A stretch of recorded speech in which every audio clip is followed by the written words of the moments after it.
Welcome back everyone. Hi, if you're new, I'm Tori and Happy New Year. Welcome to 2024. This is all very exciting and it's going to be a good year. I'm holding on to my optimism that this is going to be one of the best reading years that I've ever had. So we're going to keep that energy throughout 2024 and I'm so excited that you guys are along for the ride. Normally my first video of the year is always a book haul. So I do have new books that I want to share with you guys, but we're going to hold off on that video for another time because there's just so much to talk about already. I have some recent reads from the tail end of last year that I want to wrap up for you guys, and then also get into a really exciting current fantasy read that I need to talk about. And then after we wrap up the recent reads and the current read, I'm going to get into two books that I have on the horizon for next week. I hope you guys enjoy this video. Again, welcome to 2024. Let's get right back into it.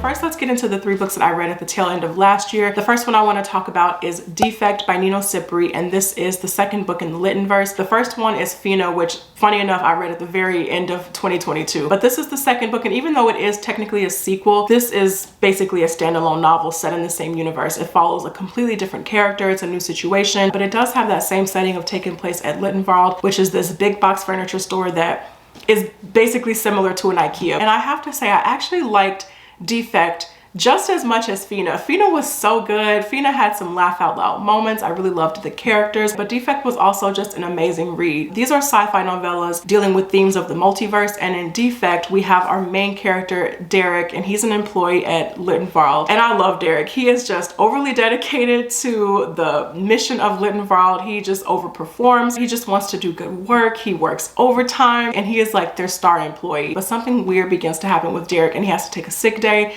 and following that sick day, they put him on an inventory shift and things just get out of control from there. If you go into this book, I would actually highly recommend not reading the description. To me, the description just has a major spoiler right there in it, and that spoiler is what the novella is about. That's what is wrong with Derek. That explains why he had to take a sick day, and it definitely has that sci-fi spin on it. But I just think knowing what it is a spoiler. So I went into this novella and I just had that on my mind the entire time. Like, Derek would be sick and I knew what was wrong already. And I'm like, okay, when's that plot line gonna kick in? And it kicked in 34% of the way, and I was just like, why would they put that in the description? But otherwise, I had such a great time with this novella, same as I did with Fina. I just think, again, this is such an adventurous and very humorous commentary on corporate work culture and the loopholes that these corporations try to go through. They're just so good. I love these two novellas equally. So if this has been on your radar, I recommend both of them. And again, you don't have to read them in any particular order, although there are things mentioned in Defekt that happened in Fina. But if you haven't read Fina, they're not going to impact your reading experience in any way. They're just going to go right over your head. But again, this is such a great standalone sequel to Fina, so I'll highly recommend it if this is something that you want to check out. Then I read another sci-fi novella, and that was The Mimicking of Known Successes by Malka, and this is the first book in the Massa and Pleiades series, and the second book is coming out in February, and so that one is definitely on my radar to pick up because I had a really good time with this first book. This is a sci-fi mystery novel set on Jupiter, and the style of it has that, you know, very like Holmes and Watson feel to it, which I really enjoyed. And we have two main characters we're following. One of them is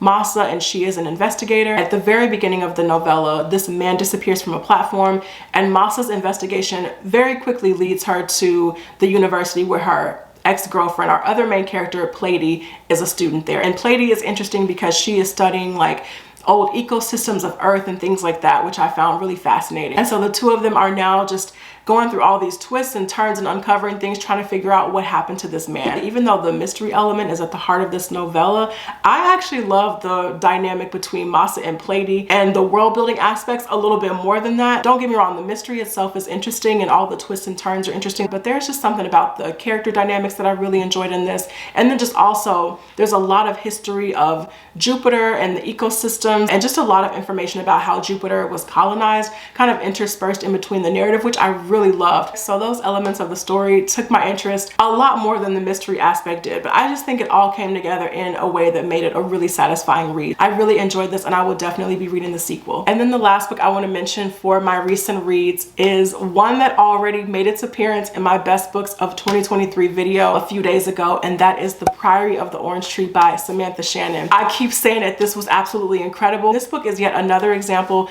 of why I will never again film my best books of the year video in early or mid-December, because first of all, I learned my lesson in 2022 with The Mask of Mirrors and how it did not end up on my best of list because I read it too late. When I was reading Priory, I just had a strong feeling that this could possibly end up on my best books of 2023 list. It did, and here we are, and I am just so in love with everything about this book. I mentioned this before, but there is something about the way the story is told that is just so beautiful. The storytelling aspect of it, the way that you just get so incredibly immersed in the history of this world and these characters. I just love it beyond words. It is so good. This is truly the kind of book where you just want to make a nice cup of coffee or tea for, get a blanket, hope it's cold outside, and just curl up with it. And it is just absolutely perfect. The characters in this are standouts. I'm not going to spend too much time on it because I did gush about this in my best books of the year video, but the history of this world in Priory is so epic. Even though this world is massive, we're following 4 characters in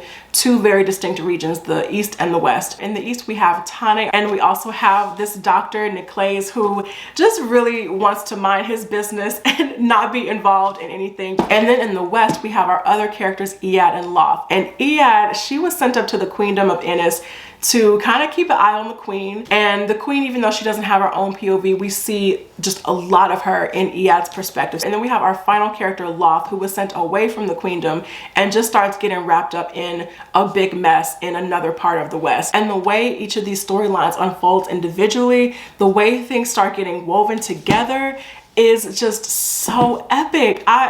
There's no other word for it. It is so epic. It is so incredible. I just love it. I love all of these characters and just the blend of that great character work with this epic world building and just the beautiful way the story is told just makes this such an unforgettable read in my opinion. I love The Priory of the Orange Tree. I think I would definitely count this now as one of my favorite fantasy books. Just absolutely phenomenal. Now let's get into one of my current fantasy reads, you guys. I love it. I'm not even that far in and I just love this so much already. That is none other than The Trials of Empire by Richard Swan, and this is the 3rd and final book in the Empire of the Wolf trilogy. I just have to give the biggest thank you to Orbit for this early copy. This is incredible so far. It is, oh my God. I am quite literally only on chapter 4, like 12% into this book, and it is just so good. I will say though, if you don't remember a whole lot that happened at the end of Tyranny of Faith, I would highly encourage you to go back and read that because we just jump right in. There is just no recap. There's no like explanation of what the motivations are and what characters are trying to do. This book starts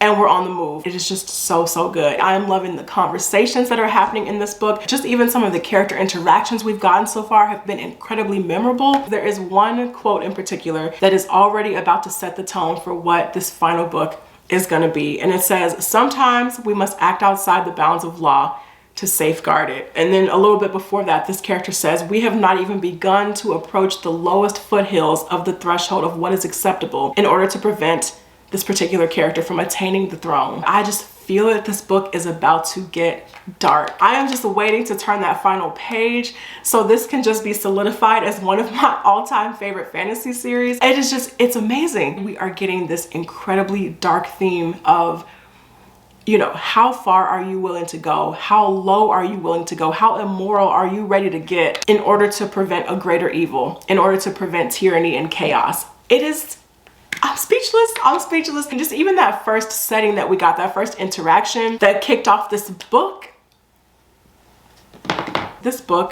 is gonna stick the landing. I know it, I feel it. I just cannot imagine a world where The Trials of Empire does not stick the landing. If it for some reason doesn't, this will be one of the biggest disappointments of my entire reading life. I can't fathom it. I can't imagine a world where this trips, stumbles, or fumbles over the finish line. I think this is about to be incredibly epic. I'm gonna keep reading because again, chapter 4, 12% in, not that far in, but I just,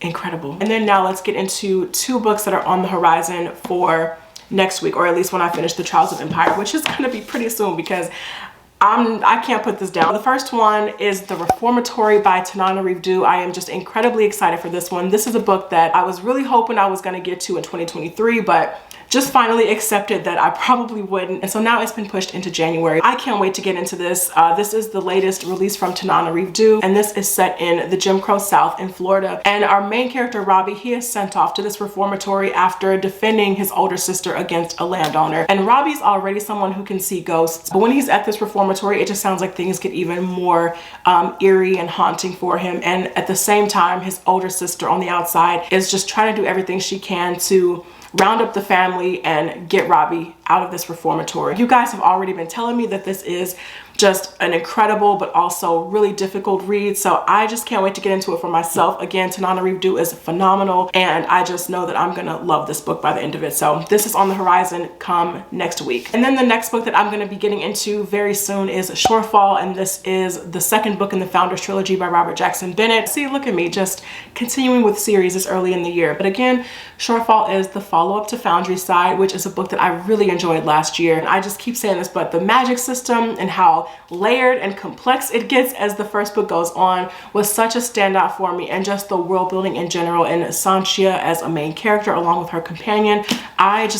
I loved it. I ate it up last year. So I do have really high hopes about Shorefall, and I do have a feeling that I'm just gonna really enjoy this. Some of you mentioned that the characters do expand a lot in Shorefall, which was one of my, I wouldn't call it an issue, but just something that I was a little indifferent about when reading Foundry Side, was just the cast of side characters. But I'm excited to see how they grow in this book and how I get on with them in this sequel. So yeah, Shorefall and the Reformatory are up next after the Trials of Empire. But just with these three alone, I think it is about to be an incredible start to 2024, and I cannot wait to share my final thoughts on all of these books with you guys, especially the Trials of Empire. So that is it for me, you guys. Thank you all so much for watching this video. I really appreciate it. Again, welcome to 2024. Happy New Year. And I just hope you all pick up some incredible things in 2024. Yeah, I hope you guys enjoyed this video. I will see you in the next one. And until then, take care.